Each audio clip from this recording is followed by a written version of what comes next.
అదే RTV app వార్తల్ని క్షణాల్లో చదివే అవకాశం ఉంటుంది. ఒక న్యూస్ పేపర్, ఒక టెలివిజన్ ఛానల్ మీ చేతుల్లో ఎప్పుడు ఉంటాయి. అవగాహన లేని మిర్యాలగూడ మొత్తం టోటల్ గా ఏ బస్తీ ఎక్కడ అనేది అవగాహన లేని కమిషనర్ గారు మిర్యాలగూడ పట్టణానికి వచ్చిండు.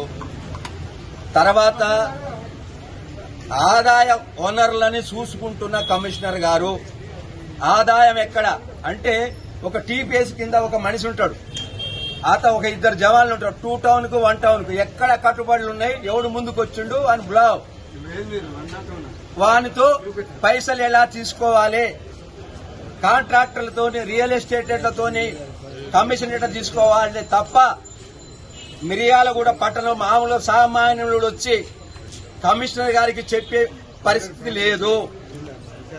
ఎందుకంటే లీడర్షిప్ గా చేసే వాళ్ళే. ఒక మాజీ కౌన్సిలర్ వచ్చి నేను మాట్లాడేది ఉంది సార్ అంటే ఈడంగా వెనకంగా పోయే కమిషనర్ గారిని ఇవ్వాలని ఈయననే సూచనం. ఎందుకంటే ప్రజల సమస్యల పైన అనేక సార్లు ఆఫీసుకు రావాల్సి వస్తుంది, విషయం మాట్లాడాల్సి వస్తుంది.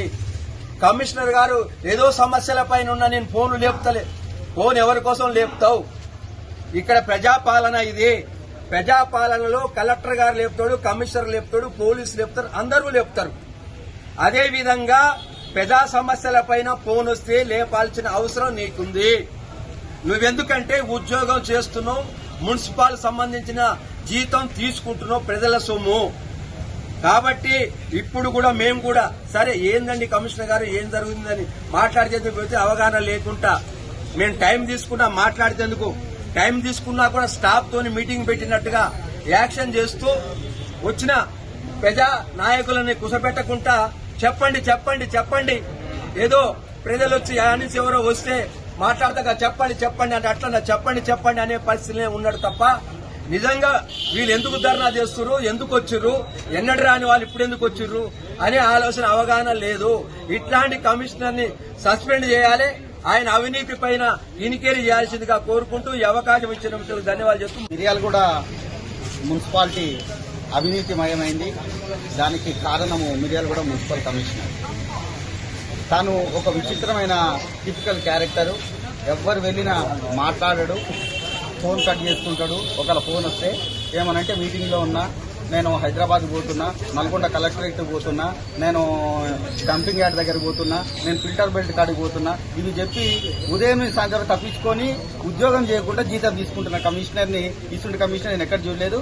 వాళ్ళకి ఏదో పై స్థాయిలో పెట్టినటువంటి ఫోటోలు మాత్రం రెగ్యులర్ గా అప్లోడ్ చేసి తప్పించుకుంటారు. ఫోటోలకే పరిమితమైన కమిషనర్.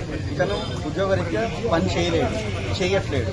అదేవిధంగా sanitation and town planning, engineering లంచాలు వసూలు చేసి వాటి ముసుగులో అతను ఏం చేస్తాడంటే ఎవరైనా బయట పార్టీ వాళ్ళు వస్తే నాకు ఎమ్మెల్యే గారు అట్లా చెప్పిండు, ఎంపీ గారు ఇట్లా చెప్పిండు అని అధికార పార్టీ వాళ్ళు నా వెనుక ఉన్నారనే ఒక భావన కల్పించుకుంటూ తప్పించుకొని తిరుగుతున్నటువంటి కమిషనర్ను వెంటనే సస్పెండ్ చేయాలి.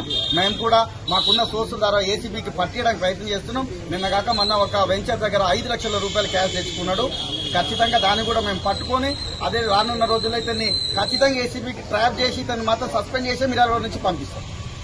మరిన్ని వీడియోస్ కోసం ఛానల్ ని సబ్స్క్రైబ్ చేయండి, లేటెస్ట్ అప్డేట్స్ కోసం వాట్సాప్ ఛానల్ ని ఫాలో చేయండి అండ్ లింక్ డిస్క్రిప్షన్ లో ఉంది.